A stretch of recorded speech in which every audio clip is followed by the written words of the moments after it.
ধর্ম বদল করো, আর তা না হলে দেশ ছাড়ো, না হলে বড় ক্ষতি করবে জিহাদিরা। আতঙ্কে প্রাণ এবং সম্মান বাঁচাতে ভিটে মাটি ছেড়ে ভারতে বাংলাদেশি হিন্দুরা। ভারতের নাগরিকত্বের আর্জি বৃদ্ধ দম্পতি 2025 সালেও যেন সেই ফিরে আসছে দেশভাগের পুরনো অধ্যায়।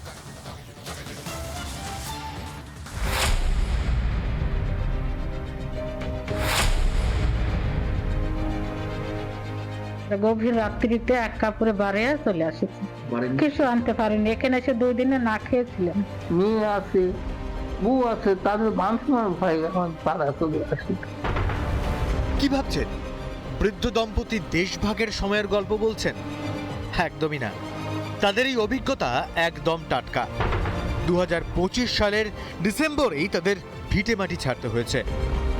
এক কাপড়ে দেশ ত্যাগ করেছেন জিহাদিদের তাণ্ডবের জেরে। প্রতিনিয়ত বাংলাদেশের অস্থিরতা ক্রমশ বাড়ছে। জিহাদিদের আক্রমণে হিন্দুরা বাংলাদেশ আর থাকতে পারছে না। আমাদের খুবই অত্যাচার, আচ্ছা হুমকি দেয় যে তোমাদেরকে বিশাল বড় ধরনের ক্ষতি করে দিবি, মান সম্মানের ভয়, মান সম্মান ক্ষতি করবি, যাতে বউ বিটিকে তুলে নিয়ে যাবি। এই ভয়ে আমরা সন্ধ্যার সময় এসে হুমকি দিল। আমরা রাত্রিতে, গভীর রাত্রিতে এক কাপড়ে বাড়িয়ে চলে আসি। অত্যাচারী চলে আসছে। কি বলছে তারা? তারা বলছে তোমার আমাদের মুসলমান হও, তবে তো মুসলমান হবো না, আমার সনাতন ধর্মের লোক। জীবন বাঁচাতে, ধর্ম বাঁচাতে, মেয়েদের সম্মান বাঁচাতে দেশ ছেড়েছেন। সেখানকার হিন্দুদের অবস্থাও জানিয়েছেন সদ্য শরণার্থী হওয়া হিন্দু। টাকা পয়সা তো নাই, আমরা গরিব মানুষ। ওখানে যারা আছিল তারা চান্দাবাজি দিয়ে থাকিছে। ভারত ছেড়ে আর যাবো না, ভারতেই থাকবো। আবার যেতে হলে যাবো না, শোন আমার একবার গুলি করে মেরে ফেলে দিক। সরকারের কাছে এই আবেদন, হয় আমার নাগরিকত্ব দিক, আমাদেরকে একটু থাকার আশ্রয় দিক। নরেন্দ্র মোদী সরকার এবং সিএএ এর বন্দোবস্ত করেছেন।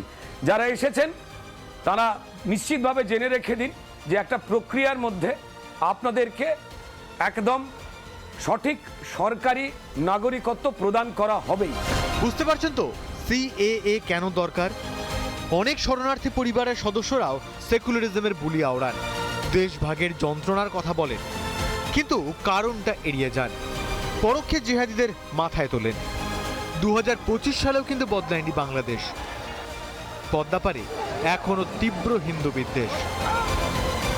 রিপাবলিক বাংলা।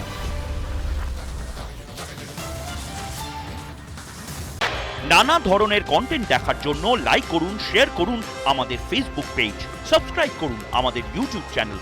পাশাপাশি অন্যান্য ব্রেকিং নিউজের জন্য অবশ্যই চোখ রাখুন রিপাবলিক বাংলায়।